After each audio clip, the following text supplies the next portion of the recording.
जो व्यवहार आपको दूसरों से पसंद ना हो, ऐसा व्यवहार आप दूसरों के साथ भी ना करें।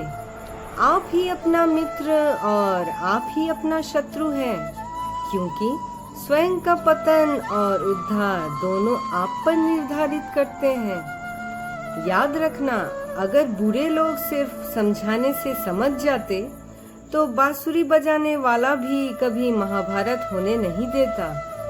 गीता में कहा गया है, जो इंसान किसी की कमी को पूरी करता है, वो सही अर्थों में महान होता है। गीता के अनुसार जिंदगी में हम कितने सही हैं और कितने गलत हैं, यह केवल दो लोग जानते हैं, एक परमात्मा और दूसरी हमारी अंतरात्मा। जब तक शरीर है तब तक कमजोरियां तो रहेगी ही, इसलिए कमजोरियों की चिंता छोड़ो और जो सही कर्म है उस पर अपना ध्यान लगाओ। किसी का अच्छा ना कर सको तो बुरा भी मत करना, क्योंकि दुनिया कमजोर है लेकिन दुनिया बनाने वाला नहीं। सच्चा धर्म यह है कि जिन बातों को इंसान अपने लिए अच्छा नहीं समझता, उन्हें दूसरों के लिए भी प्रयोग ना करे। मन अशांत है और उसे नियंत्रित करना कठिन है, लेकिन अभ्यास से इसे वश में किया जा सकता है। मन की शांति से बढ़कर इस संसार में कोई भी संपत्ति नहीं है। कोई भी इंसान जन्म से नहीं बल्कि अपने कर्मों से महान बनता है। श्री कृष्ण कहते हैं, जब इंसान की जरूरत बदल जाती है, तब इंसान के बात करने का तरीका भी बदल जाता है। श्री कृष्ण कहते हैं, कोई भी अपने कर्म से भाग नहीं सकता, कर्म का फल तो भुगतना ही पड़ता है। इतिहास कहता है कि कल सुख था, विज्ञान कहता है कि कल सुख होगा, लेकिन धर्म कहता है अगर मन सच्चा और दिल अच्छा हो तो हर रोज सुख होगा।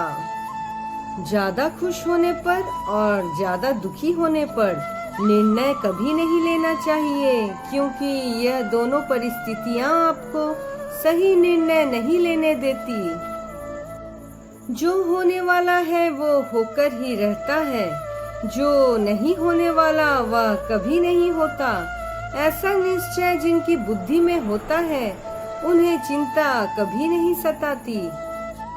जिस मनुष्य के पास सब्र की ताकत है, उस मनुष्य की ताकत का कोई मुकाबला नहीं कर सकता।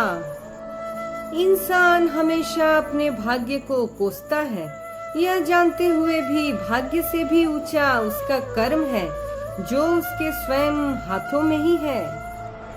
ना तो यह शरीर तुम्हारा है और ना ही तुम इस शरीर के मालिक हो।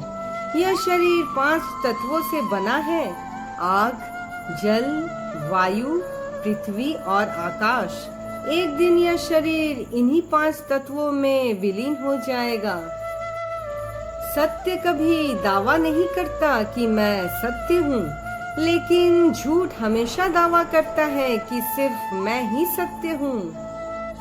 जन्म लेने वाले के लिए मृत्यु उतनी ही निश्चित है जितना कि मृत होने वाले के लिए जन्म लेना। इसलिए जो अपरिहार्य है उस पर शोक मत करो। धरती पर जिस प्रकार मौसम में बदलाव आता है, उसी प्रकार जीवन में भी सुख दुख आता जाता रहता है। परिवर्तन ही संसार का नियम है।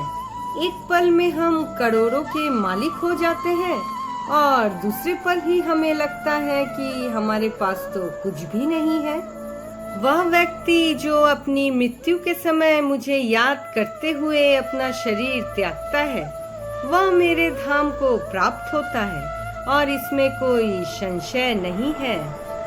श्री कृष्ण कहते हैं, मैं उन्हें ज्ञान देता हूँ जो सदा मुझसे जुड़े रहते हैं और जो मुझसे प्रेम करते हैं। क्रोध से भ्रम पैदा होता है, भ्रम से बुद्धि व्यग्र होती है, जब बुद्धि व्यग्र होती है तब तर्क नष्ट हो जाता है जब तर्क नष्ट होता है तब व्यक्ति का पतन होता है। जिस तरह प्रकाश की ज्योति अंधेरे में चमकती है, ठीक उसी प्रकार सत्य भी चमकता है। इसलिए हमेशा सत्य की राह पर चलना चाहिए। अच्छे कर्म करने के बावजूद भी लोग केवल आपकी बुराइयां ही याद रखेंगे। इसलिए लोग क्या कहते हैं इस पर ध्यान मत दो, तुम अपना कर्म करो।